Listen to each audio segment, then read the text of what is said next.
I know that we already spoke. I know that we already had a shared interview together, and we talked about services, and we talked about the support that HCC has for students, for community, for everybody. It is just so much, and it's so important that it took twice. It took two invitations, it took two episodes to be able to cover all of it. And that's what we're going to talk about today. And on the caption today for our show, I said that it takes a village to raise a child, and that's an African proverb that I truly believe in, that I truly think that it's true, that certainly we can do all on our own, we can do it all by ourselves, but it's much better when we have help, when we have others involved, and it's much more enriching as well, for our kids, and for ourselves as well, to have that helping hand. I think it's really, really important. So that's what we're going to be talking about today. We're going to be talking about, academic support services. We're going to be talking about the many ways in which ACC is really committed to the success of the students and helping them reach their potential. And that's where I would like to start this conversation today, since we kind of met you the other day, Debra, through our conversation. But you mentioned also a little bit about your journey. You mentioned a little bit about, why you started doing this and why you felt so strongly about continuing to do it as a career, because you understand the difference that help makes in our lives and in the lives of our students. So let's talk a little bit about, how that idea of that helping hand and that support, it's really behind everything that you guys do at the academic support services, and how it shapes everything you guys do. So welcome to our show again. Good morning, and let's start right there. Good morning. Yes, I'll start right there. So if you look at the name Academic Support Services, it kind of encapsulates our mission. So the mission of HCC is to help students get there from here. And so we provide the support services to help students to get there, which is ultimately whatever their goal is for graduation or transfer, to get there from academic support services. So basically it's just a collection of different support programs that provide different levels of support based on what it is that students are in need of. So we have several academic support programs, and we can talk about them individually if that's what you think I should do at this point. So I do want to visit the word support before we go into that. Sure. Because we many times we feel support is only when we're failing, or it's when we are in need. And I think that that's a misconception. And I think that even when we are at our highest, it's really important for us to have that support. Maybe at that point it becomes more of a cheering or a group to really just celebrate with you your success. So I wanted to unpack that idea of support, and what you guys are doing with that, and how you guys are maybe taking away that stigma that comes with the idea of I need support, and it means that you're drowning, it means that you're help. Let's break that down a little bit. So support means something different for each person. I mean, basically just what you said. So support can mean something in the form of, I just need a little extra support in my classroom. Support can mean I need to talk to someone about my home life balance. It can mean I need some help with scholarships so that I can pay for my education. It can mean I need help, with writing. It can mean a variety of different things. So it really just depends on the situation for each person. And we try to know our students holistically so that we're able to help them in the way that they most need help. So it's going to present differently for everyone. And we then try to provide students with resources to get them the type of support that they need. But it's so individual. And I think that is, again, a big piece of what we do in academic support.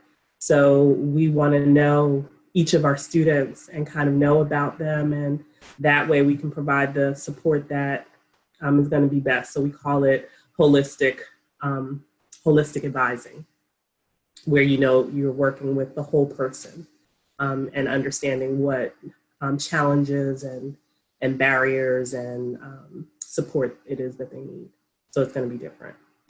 And I love that you said that it's holistic, that it's individual, that you guys are really looking at a student. It's not like you have, and yes, you have you have a series of programs available for the students, but it's not like you come and you say, okay, what do you need, math? Okay, here it is. Now it's like, okay, what else is happening? What else is going on? It's not that you guys have a cold approach to it where they come in and it's like real quickly, it's like, okay, here, take this pill kind of thing, right? It's like, I have a headache. Okay, just take this pill and then that's it, right? It's like you're really looking for the root. You're really looking at, okay, what's causing this? You know, where else do you need it? Maybe stress. I mean, let's face it, sometimes when we are under stress, we can't learn because our brains are totally in a different place or worried about other things. And that affects how we are in our academics. So maybe it's not that you're not understanding math. It's not that you're not understanding science. It's not that you're not getting it. Maybe it's just that you need to be able to go and talk to somebody about some of the other stressors that you have in your life. And that in turn will come back and allow you to do better at school. So I really appreciate that. And that's exactly what my experience was like when I was a student. And when I first came and met with somebody, I forget which class it was that I was struggling with. And, you know, after a couple of conversations, they helped me realize that part of the struggle that I was going through the class, it was, yes, because some of the things I had never seen before, and it was challenging in itself, but it was mostly because I was, I was working full time. I had children at the time. So I had so many other things pulling that the time that I was being able to offer to studying just was not allowing me to really focus and was not really allowing me to really do as well as I wanted to do. And it's not that they gave me a magic solution, but they allowed me to really just take a breath and understand and be okay with that, because I was always an A, I guess here in the States would have been like an A+++ student or something like that. I don't know. Right? Like I was always top of my class. I was always like the first or second. Like I really, really was, I don't know, a bookworm, I guess is what you would call me, right? And I had a hard time knowing that that I was struggling with accepting that I was struggling with my classes and accepting that I was struggling with that my grades were not all A's or, things like that. And to have that conversation with somebody in academic support services who made it okay and said, you're doing a lot and I'm going to help you understand things so you can then go to your classes and succeed.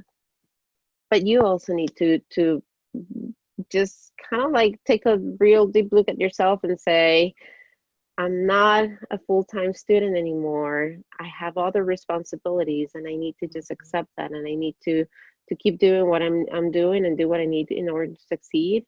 But know that that is okay, and know that that is enough. And and I remember so clearly, he said, you're here today. You're taking a big step by coming and asking for help. And I really appreciate that you're here today. So take that as your win already and keep moving forward. Absolutely. And that made all the difference to me. It really, really made all of the difference to me. And that's the most valuable thing that I took with me out of academic support services. Great, yeah, because sometimes you just need someone else to kind of give you perspective on what might be going on. When we talk to ourselves all the time, that's just that one voice. And so it is good, to take that first step and, just kind of talk about it. And then, sometimes that's the pill that you might need, but it certainly isn't a cookie cutter situation. So everybody is not a chocolate chip cookie. Some people are oatmeal raisin, some people are peanut butter. So we try to, tailor our approaches in that same way and looking at everybody as an individual and trying to go from there. Absolutely, and not judging, which was another thing that I really, really appreciated. That it was non-judgmental, it was safe, I felt appreciated, I felt cared for. And like I said, it gave me that little boost that I needed. I felt like I was sinking, and they were like, no, no, no, no, it's okay. Take a breath. You're not sinking. We're gonna get through this. We're here to hold you and make sure that you stay afloat. And it really did. It really made a huge, huge difference. So, what would you say is the mission then? Now that we understand how you guys work and how you guys look at students, what would you say the mission of the Academic Support Services is? Our mission mirrors HCC's mission in that we're providing support for students to get there, wherever that is for them, from here, from academic support. So we provide those support services in the way that we try to, again, make it individualized for the support that those particular students may need. And so we might refer to different programs within academic support based upon what we're hearing from the student as to what their needs are. And I love that idea of getting there from here. It's like this is HCC understands that this is your first step in your career. This is your first step into whatever it is that you're dreaming of doing. Like, that what am I going to do when I grow up kind of thing, right? Yeah, absolutely. HCC is that first step, in making that dream come true. And they really, really are looking for many ways and trying to offer the best opportunities for all of our students, whether you're a traditional or non-traditional like I was, right? Whether you just graduated from high school or you're coming back years later after having had a profession and you just really want to go back and do something else. There's a lot of support, of help, and that idea of getting you there from here is like that understanding that really drives everybody at HEC by saying, I know you're sitting here at this desk, or in front of your computer, or however it is that you're taking your class, or in the lab, right? Depending on what kind of class you're doing. But I know this is not the end. I know this is just the beginning of your story, and that there's a different desk, or there's a different computer, there's a different stage where you want to be, and that's where we want to get you. So I really value that saying of getting you there from here. So what are some of the services? Let's go ahead and dive into some of the services available. Sure, we have several. So I'll try and do, let's say, alphabetical order. So one of the first support programs we have, which is our newest support program, is called Ambitiones. And Ambitiones is a program designed for Latinx students who are either entering or actually in Howard Community College.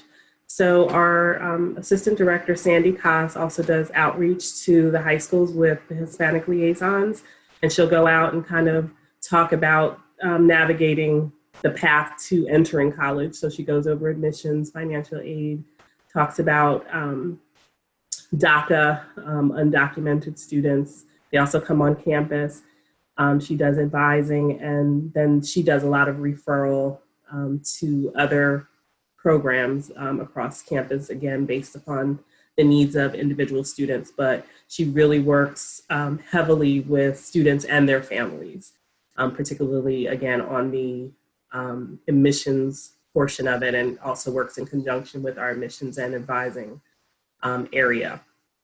They also provide scholarships for students who may be having difficulty with paying. She does academic advising and planning. So you would each of those students would meet with Sandy for all of their academic needs. And again, she would then refer. And then she also does a lot of cultural programming to kind of bring the presence for all the Hispanic Latino students on campus. So and I had the opportunity to interview Sandy.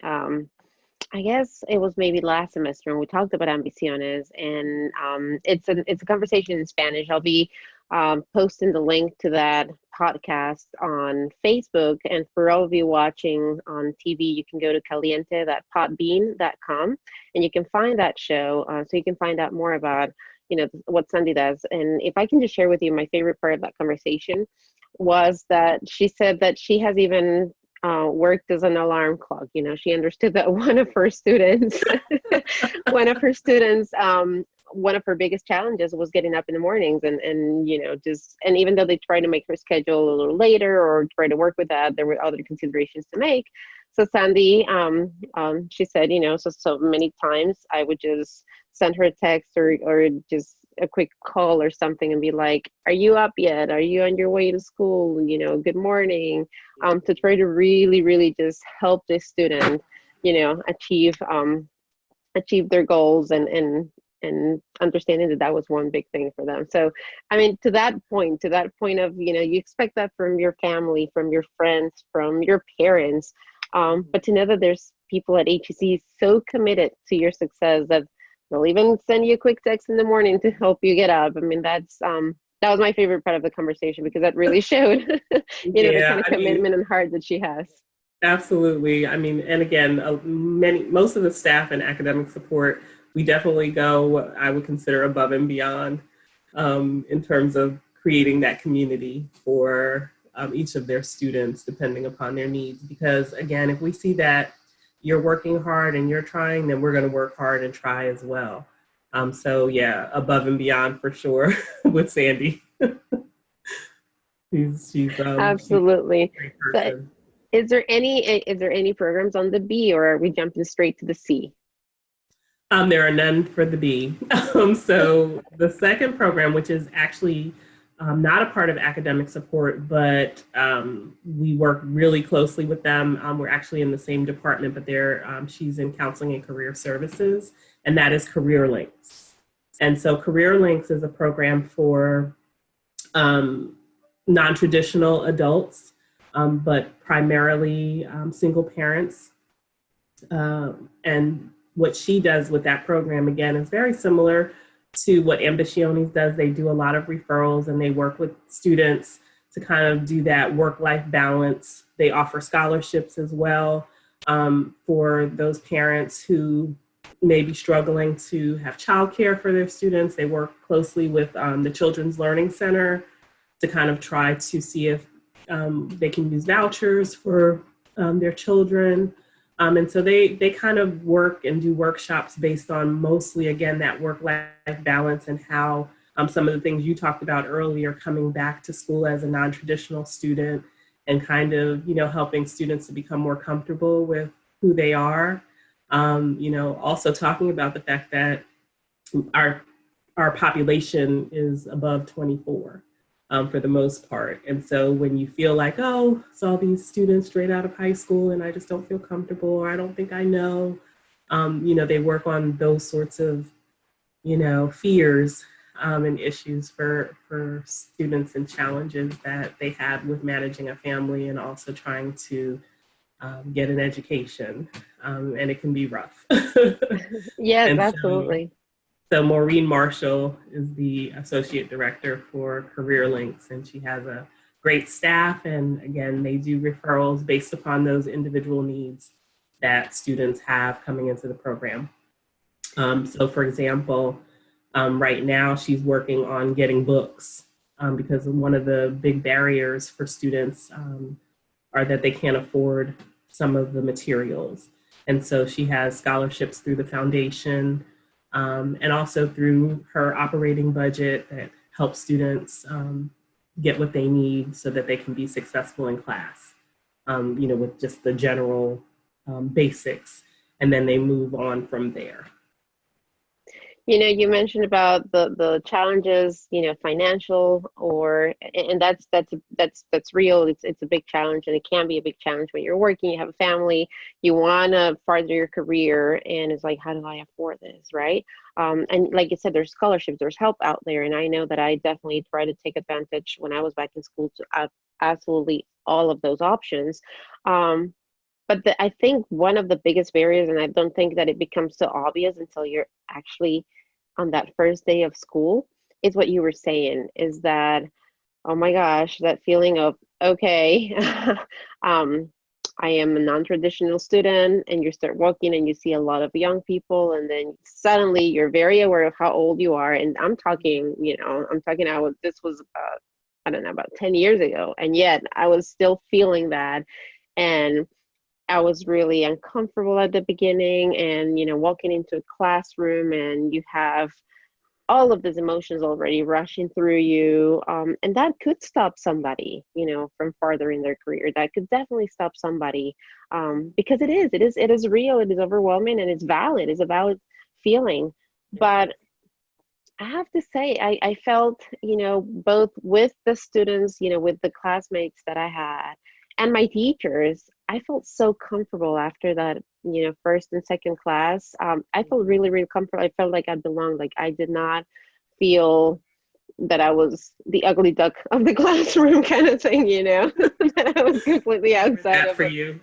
the situation. It was, but in the beginning, it was intimidating. It was really intimidating, and it's a personal process. And I think that that's, another piece of academic support services, and in the specific case, career links, that I could have benefited from, because I went in there almost like clueless, very naive, because I was like, well, I'm just going back to school. But once you're there, you realize, and it becomes very real, that situation is different. You are one of the oldest in the classrooms, if not the oldest, and that gives a whole lot of other, I don't want to call them challenges, but definitely feelings and things that you need to work through. Hmm. And it's all valid. I mean, whatever we feel is valid. And we, again, as you mentioned, we're not judgmental about whatever those fears are, because in many cases, we've all experienced some level of that fear in our college experience, for sure. So we're able to definitely relate to it. Absolutely, absolutely. So I encourage everybody listening and watching who might be, not of right graduated from high school, right? And might there's a couple years have passed and you haven't taken your career farther, but you want to do it. HEC is a beautiful environment to go and do that. It really is. It's very supportive. It's from my experience, it was nerve-wracking at the beginning. But like I said, after those first two classes, you realize that really your teachers were just looking to teach you. If you're there ready to work, they're ready to work with you. And with the students, it's kind of like the same way, honestly. I mean, yes, you do have some students who are more into the partying, and I mean, these are kids, but there's a lot of very committed students who are just ready to work hard, and I made great friendships that I carry with me, until this day. So Yeah. so don't let that stop you from furthering your career. Take that step called HEC. Um, Maybe do what I did, enroll for one class at the beginning if you just want to Yeah. see how it feels. If it feels too like too much, but don't stop. Don't stop. Can definitely Mhm. continue to further your education. Like we say, start here and get to where you want to be. Absolutely. And as you mentioned, with the friendships that you made, that you still continue through today, that's what a lot of the academic support programs do. So they build that sense of community so that you can see that you're actually not alone. So not only do you have, your village within the staff and faculty that are working in the area, but also other students that you can begin to lean on, that are very similar and facing some of the same challenges that you are. Absolutely. So what's the next service that you guys have? The next service that we have would be what we talked about last week, which is the Learning Assistance Center. So I won't spend a lot of time on it, but basically the Learning Assistance Center is our tutoring center, and we have students referred to the Learning Assistance Center, or you can self-refer, and you can receive a tutor that you would see the same time for the duration of the semester or however long you need them. So we have scheduled tutoring, which is that same person that you would see throughout the semester. You can see as many tutors as you would like for each class.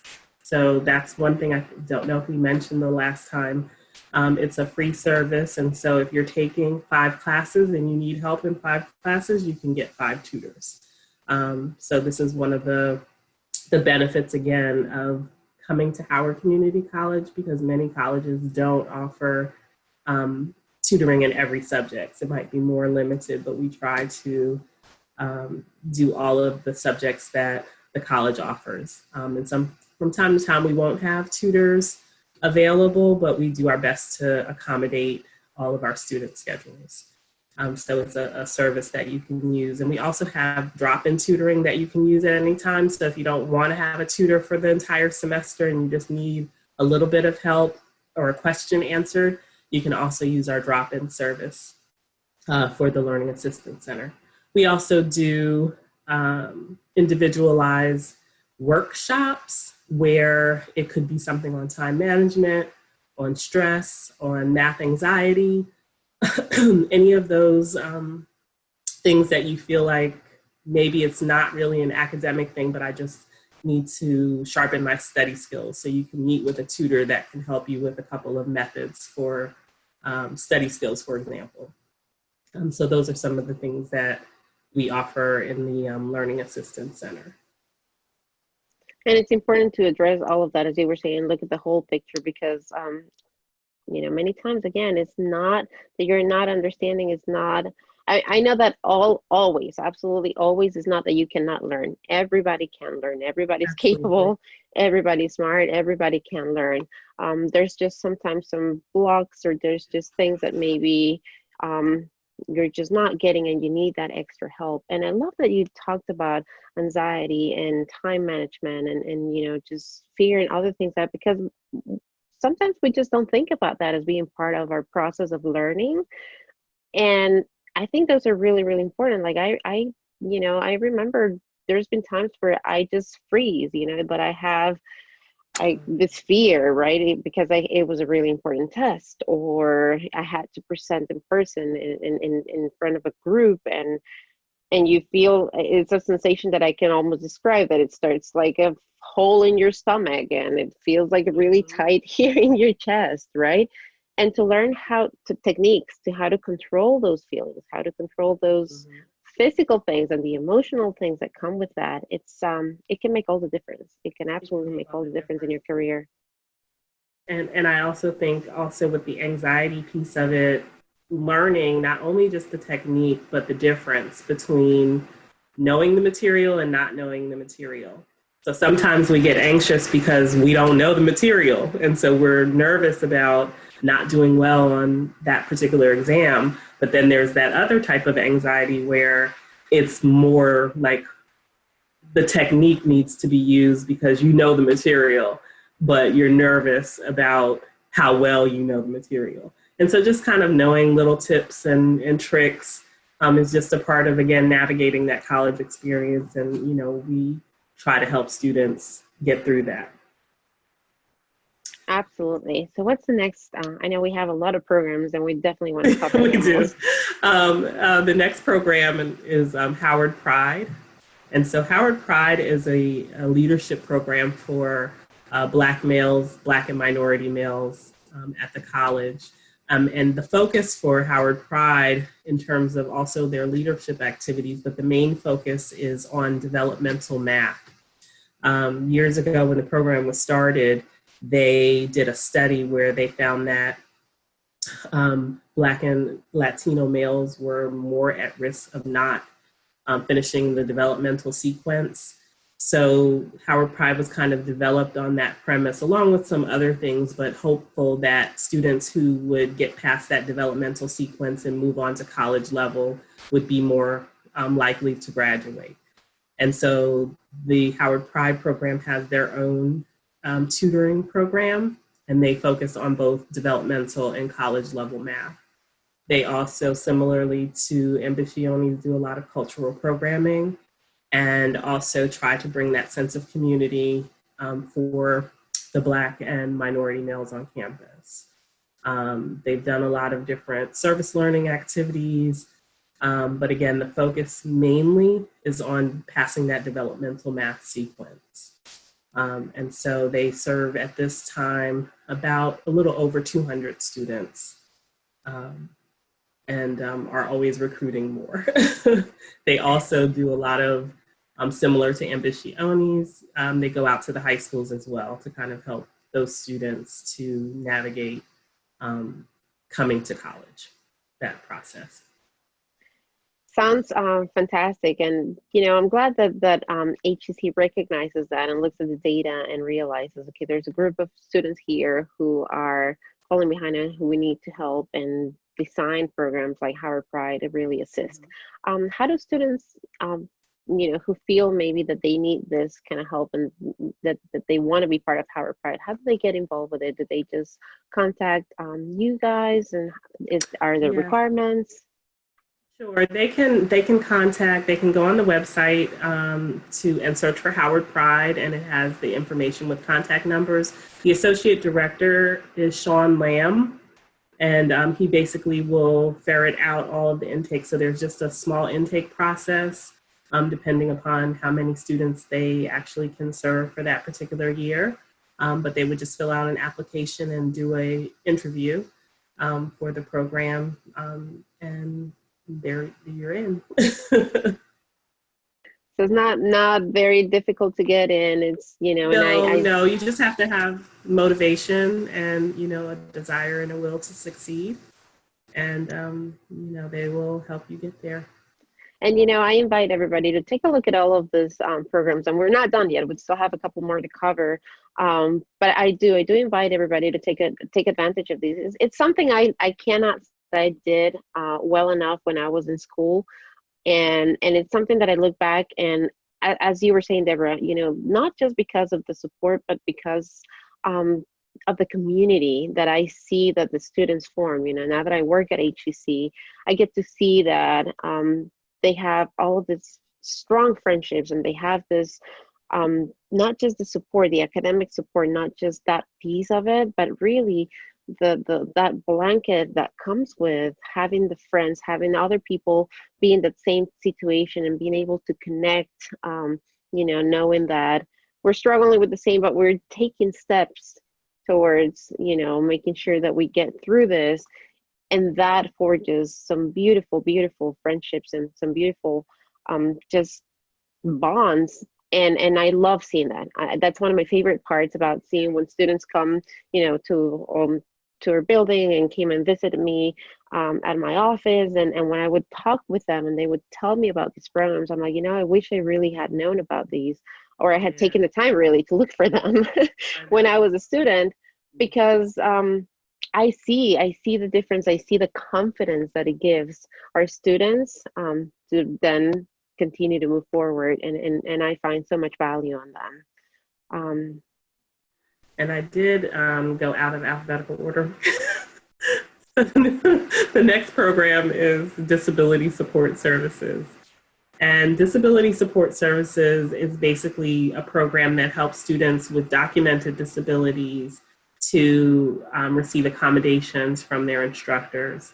So whatever that might be, more test taking time, more time on tests, having an interpreter, a scribe, any of those documented things that help students to succeed in the classroom would be achieved through Disability Support Services.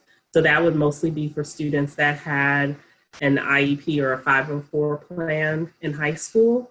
And so they would make an appointment with the Disability Support Services advisors and counselors, and they also advise.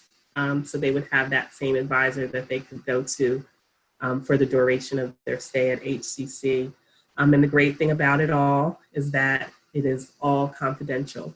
So no one would know what your documented disability is outside of the individuals in Disability Support Services. So it would just be bringing the documentation for the disability and making the appointment. So that way, prior to the start of the semester, you would have all of the accommodations that you need in order to be successful. So that's one of the other programs in academic support.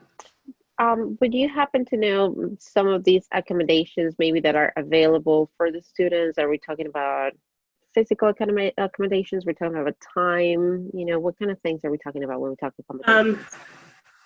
Not always physical accommodations, but it really depends on the level of the disability or the nature of the disability and the nature of the accommodations that their particular psychologist has deemed appropriate for classroom.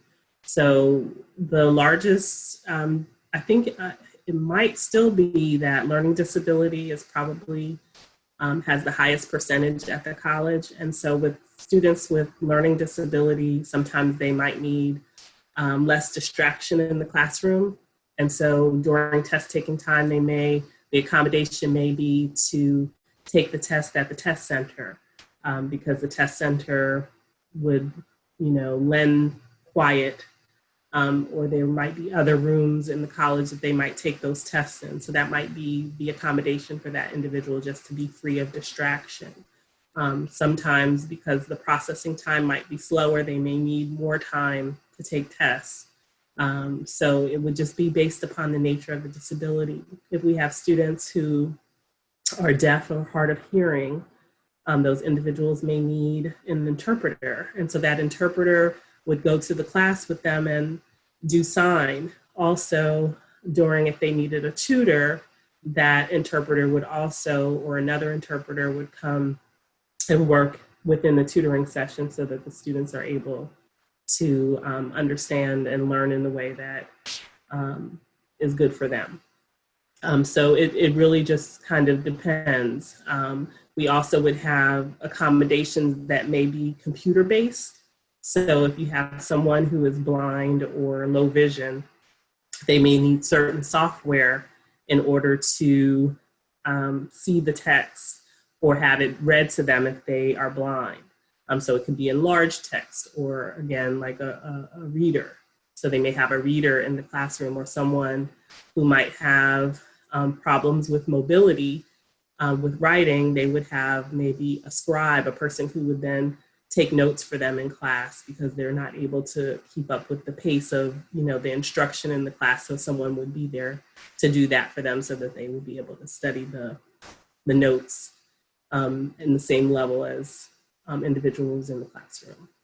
So it would vary, but there are a lot of different accommodations. But again, it's just based upon the nature of the disability.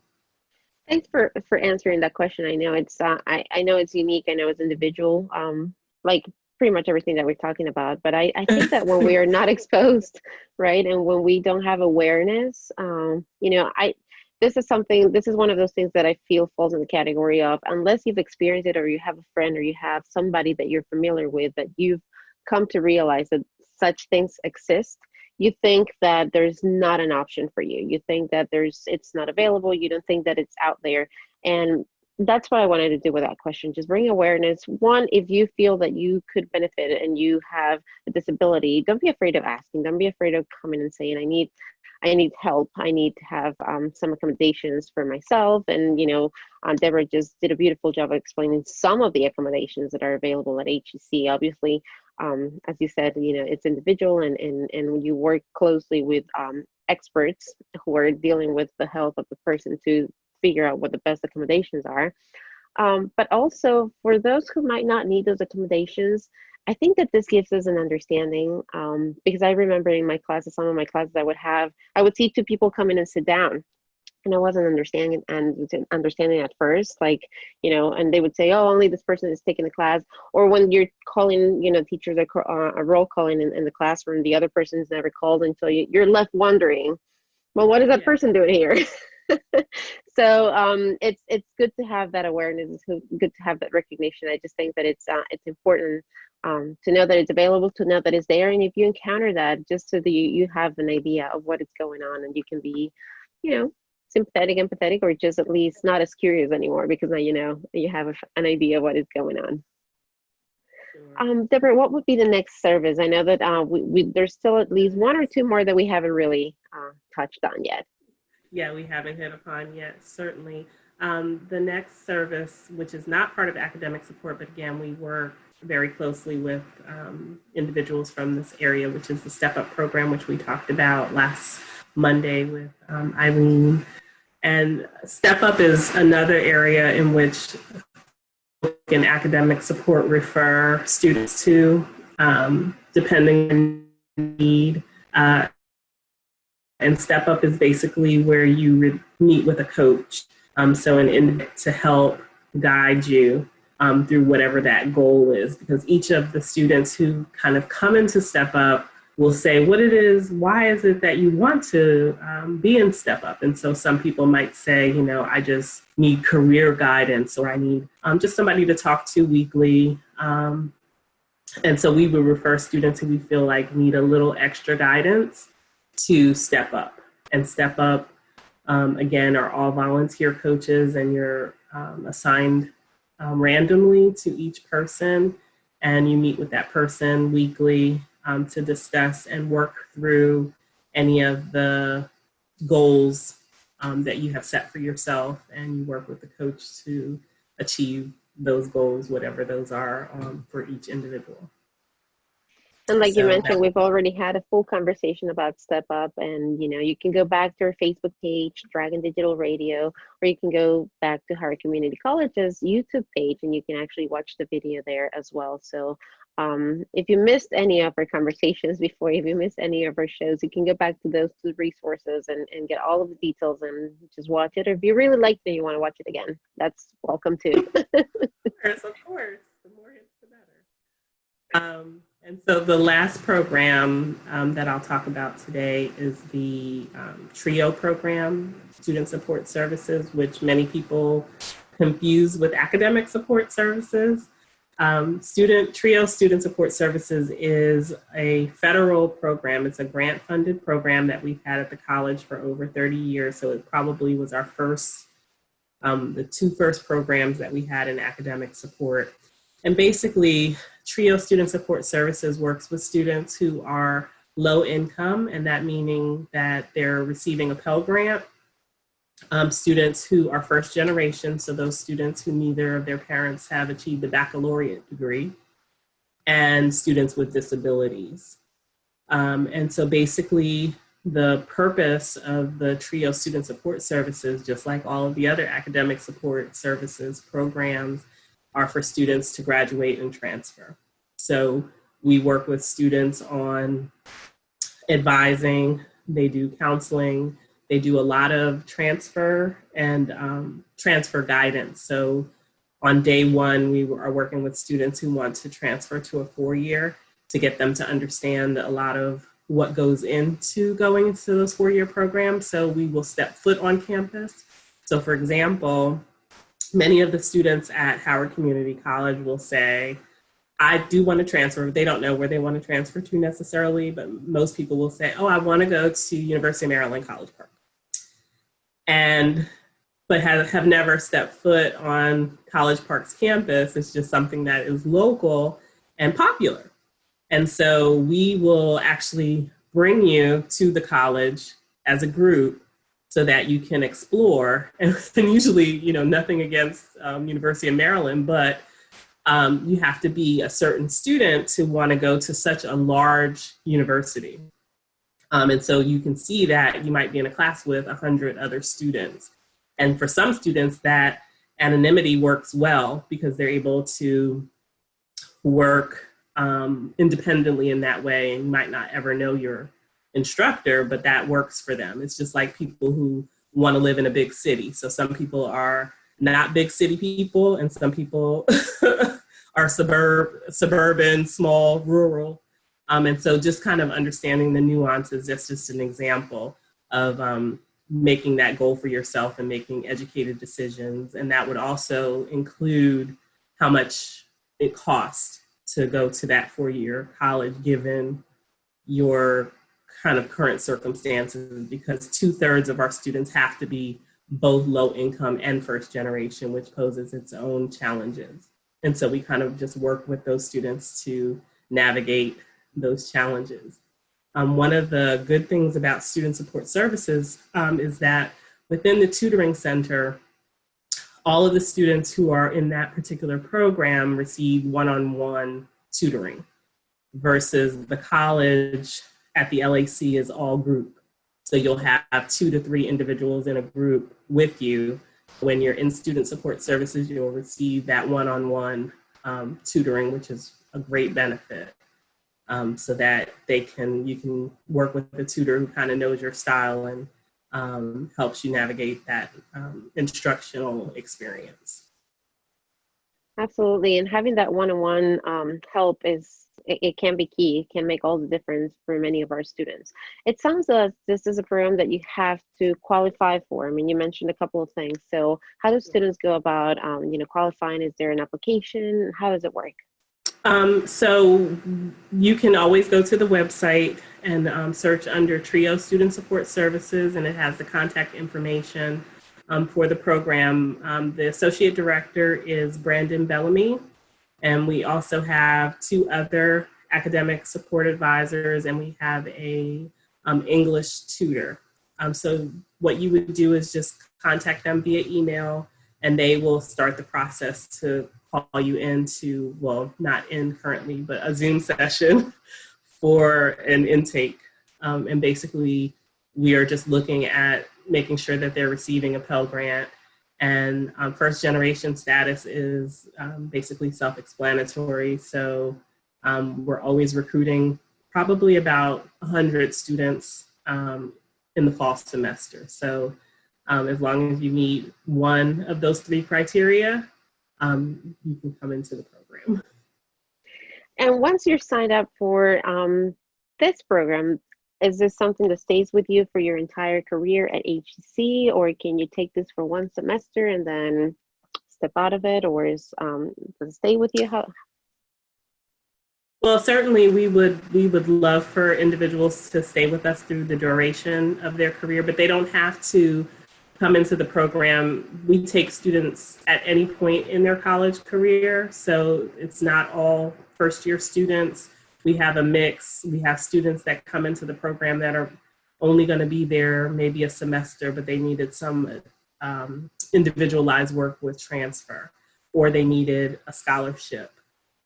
So it just kind of depends, but we do follow them even if they're not necessarily active in the program. So they can step in and step out. I mean, one of my colleagues, Melody Gale, said that basically the thing that lets you know that you've been successful with a student is when they don't need you anymore. So we know that they'll need us sometimes and sometimes they won't. But we consider it a success when we're not needed any longer. And that's a beautiful way of measuring success, I think, is like to know that you're there, ready to help, and willing to help. And when students come, you give them every support and everything that you have. And then once they don't come anymore, like, it's like that grand moment of celebration of like, yes, this is perfect. It's not that we don't want you to come anymore, but we're so glad that you don't need us anymore. Come visit. Because we want you, the ultimate goal is for you to become that independent person, that independent learner who has been given the tools to be successful, and using those tools mean that maybe you might not need us anymore, but we certainly would love for you to come and visit and let us know how you're doing. And I also know that some students come and they are tutored, but then they become tutors themselves, and Absolutely. I think that's just beautiful. That's just full circle. Yeah, that's the ultimate goal. So we love to see students come and say they want to be tutors.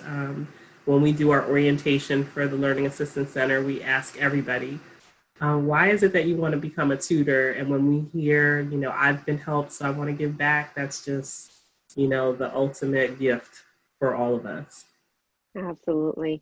Now, we haven't talked about the Completion Services Office, and we're short in time here, but I do want to make sure that we mention them as well. Yeah. See, I keep running out in alphabetical order. So completion services. Completion services encompasses a lot of different functions, but basically we're working with students who are either in academic jeopardy or on their way to academic jeopardy. So completion services works with students who are on academic warning, which means that they have failed to reach a certain GPA, which is basically a 2.0. By a certain amount of time that they've attempted credits.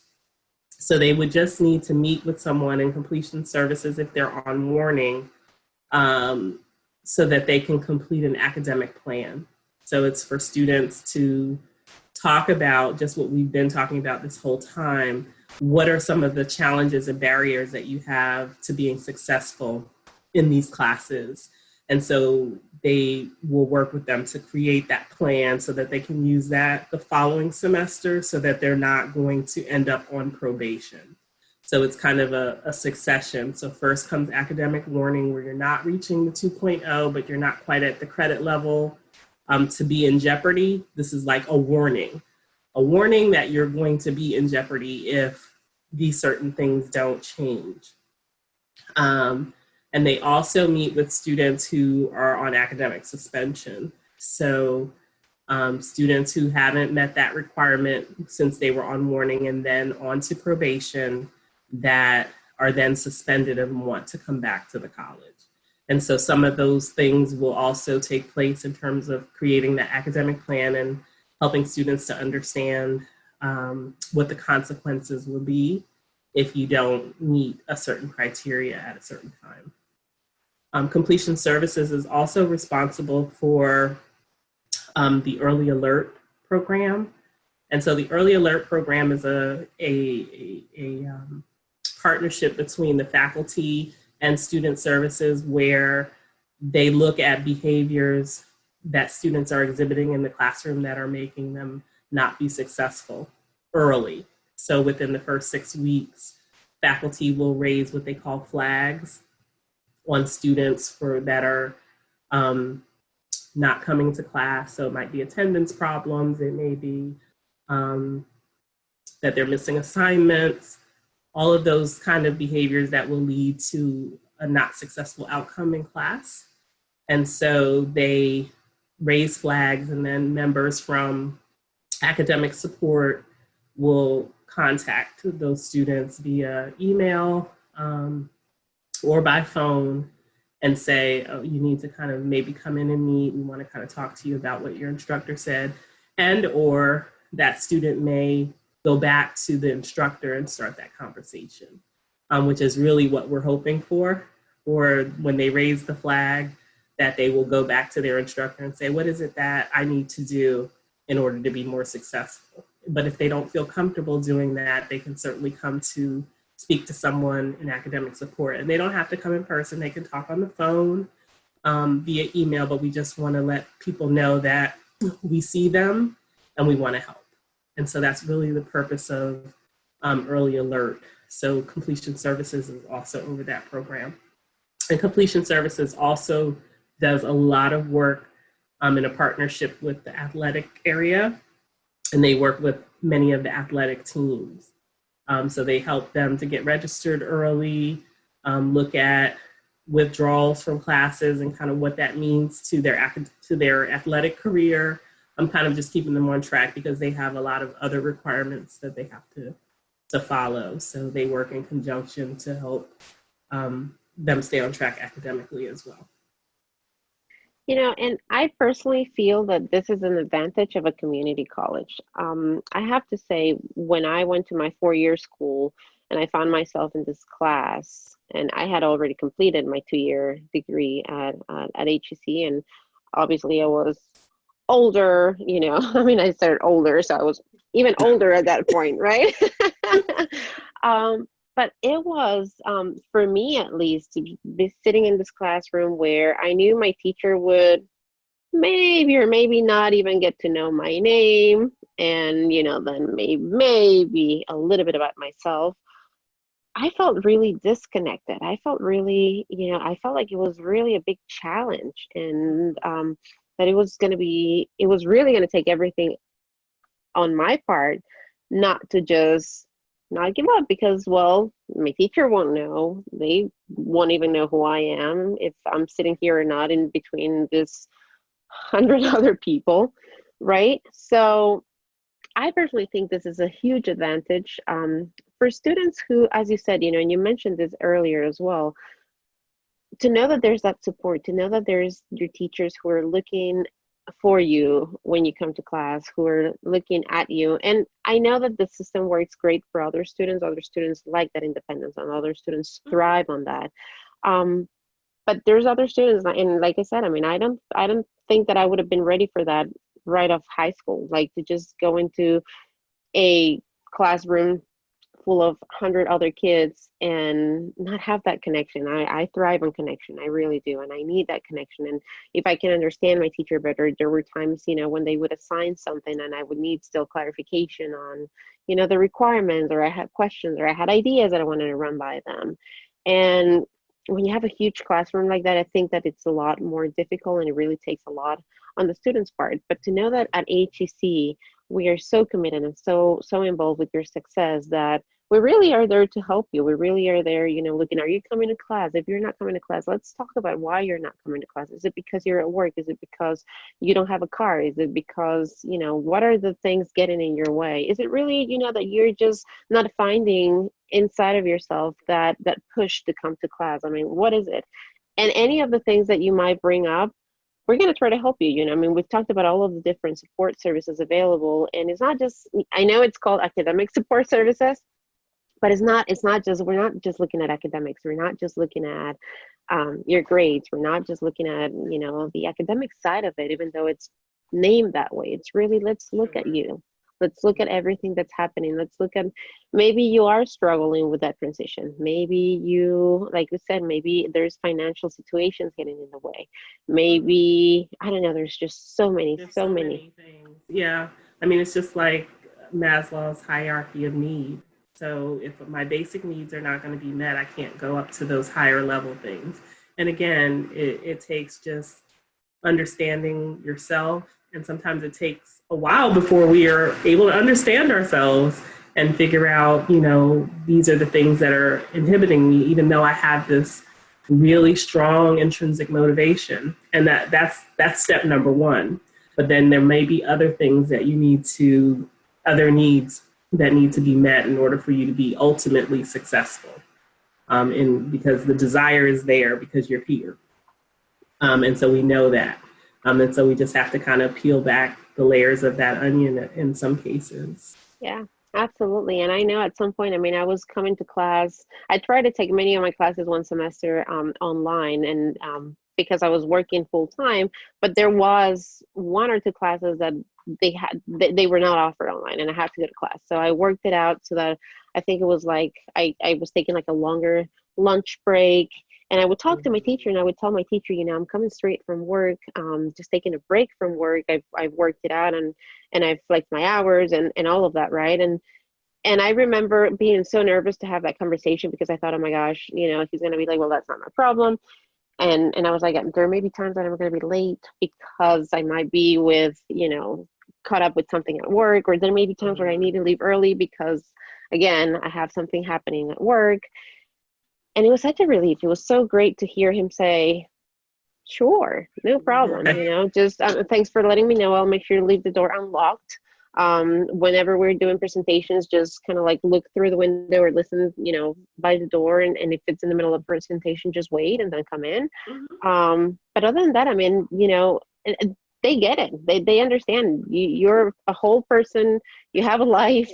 And what they want is to see that you are willing to talk to them, that you're willing to explain your situation to them, and they're willing to work with you. They really, really are. And I was not the only one. I saw many kids, with different things. And many times they would just leave earlier, but the teacher knew, and they would catch up later via email or, so it's not like we were working less. In fact, I even felt that I needed to work a little harder because I really appreciated that the teacher had that flexibility with me. So I made sure to be on top of things. So if you're a student who feels like, well, I don't have the time or they're not going to work with me, I really, really encourage you to talk to your teacher. Talk to an advisor if you feel that that's a safer place to start the conversation. Just don't think, just look for support. There's many people out there who want to help. There's many people out there who want you to succeed. And all you have to do is really just come and say, I'm running into the situation right here. What can we do? How can you help me? How can we make this work? And I guarantee you at HEC, I'm going to say 10 out of 10 times, you're going to find that people are willing to help. I agree. We are running out of time. And, thankfully, I think we went through the entire list. Is there anything that we missed, any services or anything that we haven't covered yet? No, you kept me on task. I think we've covered pretty much everything. We covered from A to Z. Yeah, and back again. And back again. Yes, absolutely. How can people get in touch with you? How can they get more information and just contact and speak to somebody about all of the services that we covered today? Again, they can search under the Academic Support Services website for any of those programs, and they can also contact me at dgreen@howardcc.edu, and I'll be sure to refer you to the proper office, or if you have any questions, I'll get back to you. Debra, thank you so much for your time. Thank you so much for all you do and for your information. I really appreciate it.